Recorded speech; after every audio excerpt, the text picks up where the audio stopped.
So I've been building my workshop for about 18 months now with tools and trying to get it to some kind of functional level so I can start making my own furniture and small homewares. And my most recent addition to it is this DeWalt DW717XPS Mitre saw. Kind of wasn't in a mega hurry to go out and buy one. I have been wanting one for a while, but the thing that kind of pushed me over the edge to get one right now is I've got a new job. And as part of my job, I've got to do these compound mitres. You can see on my bench, here's a really, really rough frame that I've mocked up. So we've got a bevel here, and then all the rest are 90 degrees. This is just one small example of how these frames look that I work with, and we have to brace them diagonally. And some braces are more complicated than others. Some are one, some are two, some are 3-part braces.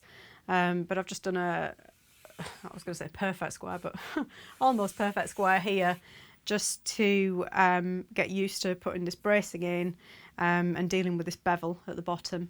So that was the primary reason, secondary reason for buying a chop saw, but it's the primary reason why I've gone and done it right now. Because I don't want to lose my job. So it's here, and I've mocked up this frame. I must confess, I've been cheating before we started firing the camera. I have kind of sussed it out, but the idea behind the video is that I can show you what I've learned and how I've done it. Right, okay then, so diagonal brace here, which has a bevel on top also. Lay it out on the frame diagonally. I've got myself some little markers so I can get it central. I have had this explained to me at work how to do it, and basically I had a go and it was all right. It was okay. I didn't do a brilliant job. I think it was more luck than judgment that it came out all right. But what bugged me the most was I knew I'd come away from it not really understanding what I'd done or why I'd done it and how I got the result I got. So anyway, one thing they did show me was using an L-shaped jig like this to mark where to cut. We just pop that over the brace and we pop it squarely and cleanly up against the side here at 90 degrees and just mark a line.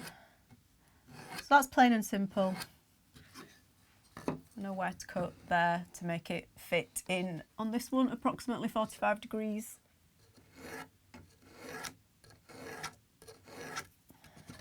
So there, if you can see that. Can we see that, Jamie? It's a fairly simple cut. It's the same here because this is square. So I'll just mark that in on this side. But then the struggle I had was this bit here, because we need to come across at 90 degrees there, which is fair enough. But then I've got this bevel, and making it fit in here with this bevel was really blowing my mind. So I was thinking about it and I thought, well, if we can make a jig for the bits where we have the 90 degree, then surely we can make a jig for the bevel as well. There must be a way around it. So after quite a while of scratching my head, it just kind of came to me a couple of days later out of the blue, and I thought, I've got it. I know how to do it.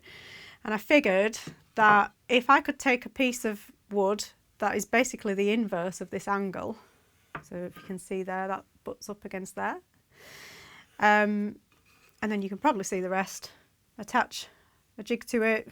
This bit crosses over the brace, and then that allows me to mark out where to cut. And where I'm going to mark here is, I mark it, you will see,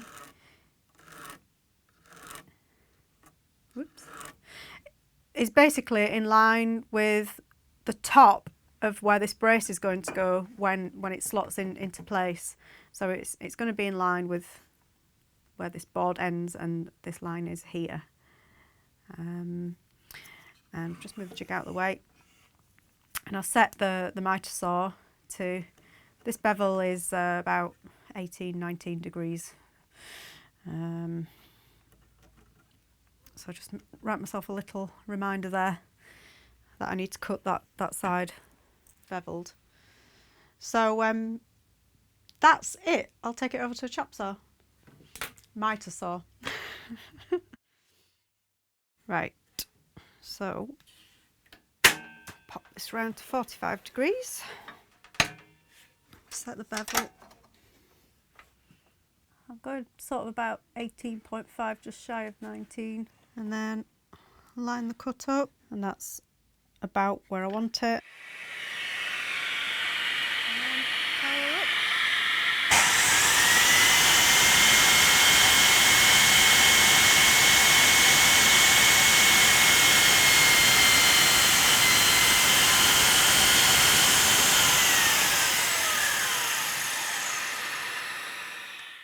Bring the saw back up to 0.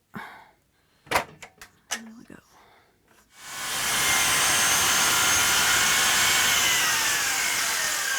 I suppose I should talk a little bit about the saw as well, actually. I can't remember the model number, but it's another older DeWalt at work, and it's great, it's really powerful, and I liked it, so that kind of informed my choice and my decision making with this.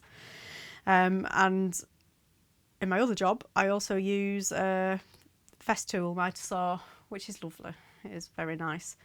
And one thing I've noticed here, the difference between the DeWalt and the Festool with the clamp, the Festool's got that lovely kind of air-assisted push clamp. You just lift a lever and the clamp slides up and down really easily. This twisty thing, yeah, I don't really like it. I mean, it does the job, but it's just a bit of a faff. That was not graceful. So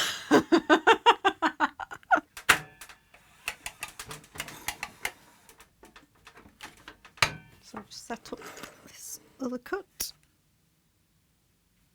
I think we'll go with that.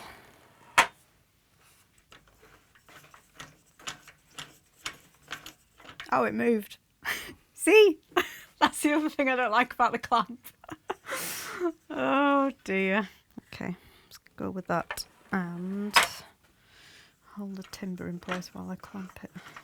But the DeWalt, I mentioned that I use a Festool mitre saw and I use a DeWalt chop saw, but my reason ultimately for buying the DeWalt was price. So that was the deciding factor here. And for the money, it's fantastic. It's a very powerful machine. That has definitely moved again.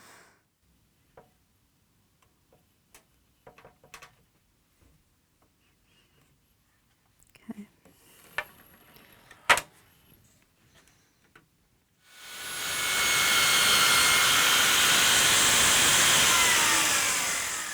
Blade's got 40 teeth on it, and if you can see there, pop it in the light. It's actually a really impressive clean cut. So I'm just lining up this next cut.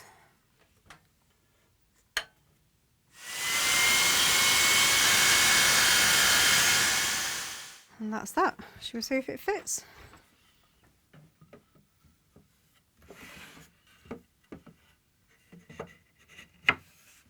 How's that? That's not bad. Not bad at all.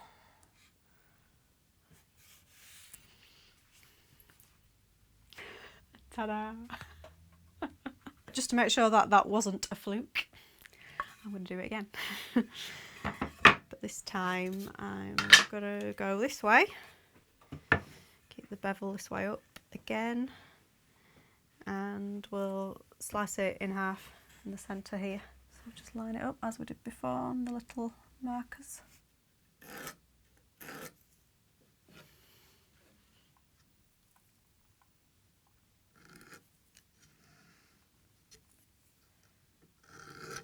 Yep, that's a straight 90.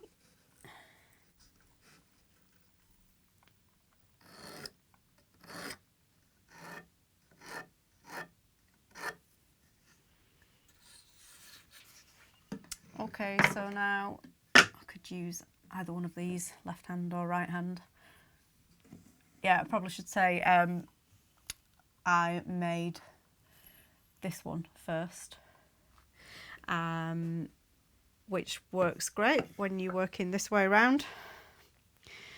But then I realised that when I was coming to do the brace that goes into the right hand corner, that wouldn't work.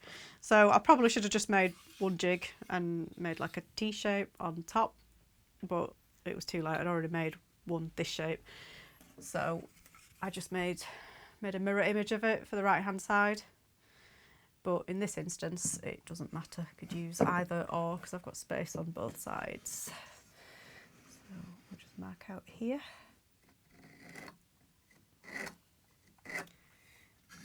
And again, just for clarity in my mind, that's just a random diagonal, but it helps me remember that I've got this 18-degree bevel to put on there.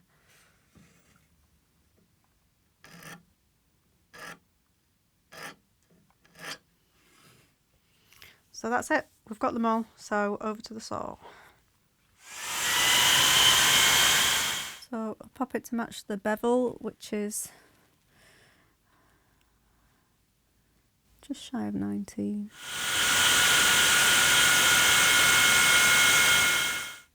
So that's 118. So that's the other 18 at 45 degrees. So that's it for the bevel cuts. So now bring it back up to plumb.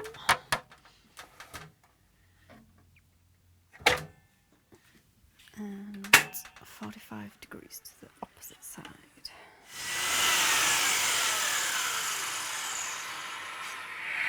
Did you not see what happened? The clamp, I'm having issues with the clamp because if I put the clamp over here where it would be doing its job better, when I bring the saw down, bring the camera in there, the body of the saw hits the top of the clamp and the clamp's in the way. I could have it there, but it's not quite holding the timber and doing its job properly. I'll put it there, and then that's no good either because it's going to pivot off the saw bed. I've just completely hashed up that cut there. I'm not certain I can rescue that. Let's have a go.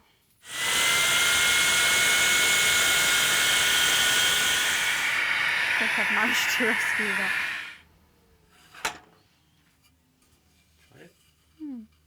So that piece is for there.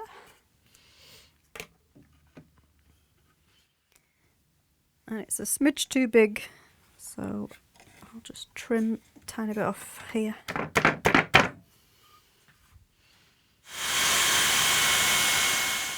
So I've got some nice and sharp looking cuts, and see if it fits.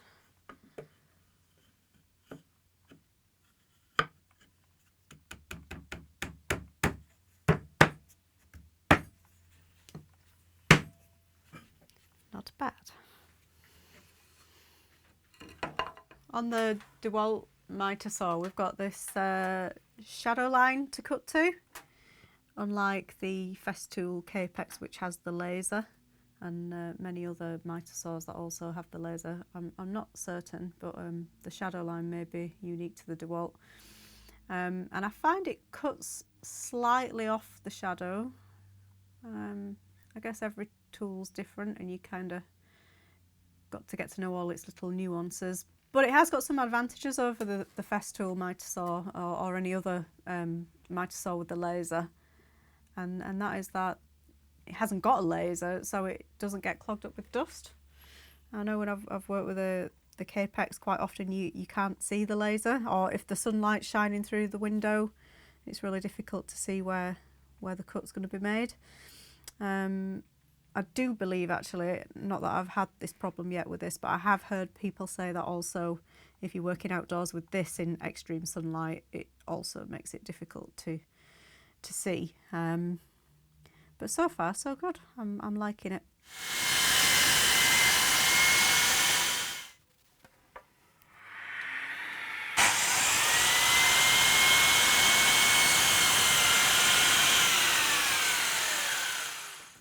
And let's try that for a fit.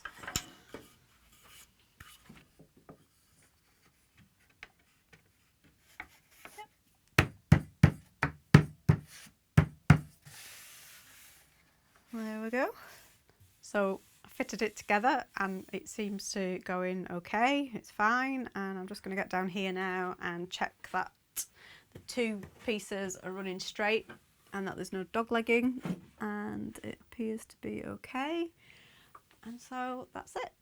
I'm okay with that.